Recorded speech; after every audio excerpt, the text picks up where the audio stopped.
पुरी के पावन धाम में कर्मा बाई नाम की एक बूढ़ी माई रहती थी। वे भगवान जगन्नाथ को अपना भगवान नहीं बल्कि अपना छोटा सा बच्चा मानती थी। उनका प्रेम इतना गहरा था कि वे रोज सुबह उठकर सबसे पहले अपने बाल जगन्नाथ के लिए खिचड़ी बनाती थी।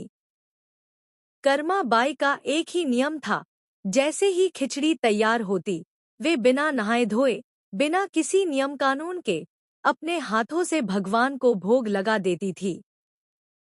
वे कहती थी, मेरे प्रभु को भूख लगी होगी, अगर मैं नहाने जाऊंगी तो उन्हें देर हो जाएगी। भगवान भी उनके इस प्रेम के भूखे थे और साक्षात आकर उनके हाथों से वह खिचड़ी खाते थे। एक दिन मंदिर का एक बड़ा पंडित कर्मा बाई के घर आया। उसने देखा कि माई बिना स्नान किए अशुद्ध अवस्था में भगवान को भोग लगा रही हैं। पंडित ने उन्हें डांटते हुए कहा, माई, यह तुम क्या कर रही हो? भगवान को भोग लगाने के नियम होते हैं। पहले स्नान करो, शुद्धि करो, फिर भोग लगाओ। अगले दिन कर्मा बाई ने डर के मारे वैसा ही किया। वे सुबह जल्दी उठीं, नहाने गईं, फिर पूजा की और तब जाकर खिचड़ी बनाई। इधर मंदिर में जब भगवान जगन्नाथ के पट खुले तो पुजारी दंग रह गए।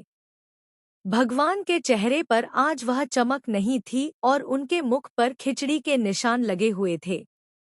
उसी रात भगवान जगन्नाथ ने पुजारी के सपने में आकर कहा, पंडित जी, आपने मेरी माई को नियमों में बांध दिया। आज मैं बहुत देर तक भूखा रहा। मुझे माई के हाथ की वह बिना नियम वाली खिचड़ी ही सबसे ज्यादा स्वाद लगती है, क्योंकि उसमें प्रेम का नमक होता है। पुजारी को अपनी गलती का एहसास हुआ। वे दौड़ते हुए कर्मा बाई के पास गए और उनसे माफी मांगी। उन्होंने कहा, माई, भगवान को तुम्हारे नियमों की नहीं, तुम्हारे प्रेम की भूख है। आज भी जगन्नाथपुरी के मंदिर में सुबह सबसे पहले कर्मा बाई की खिचड़ी का भोग लगाया जाता है। यह कहानी हमें सिखाती है कि भगवान केवल भाव के भूखे हैं। जहाँ सच्चा प्रेम होता है, वहाँ नियम छोटे पड़ जाते हैं। ऐसी ही कहानियों के लिए हमारे चैनल को सब्सक्राइब करें।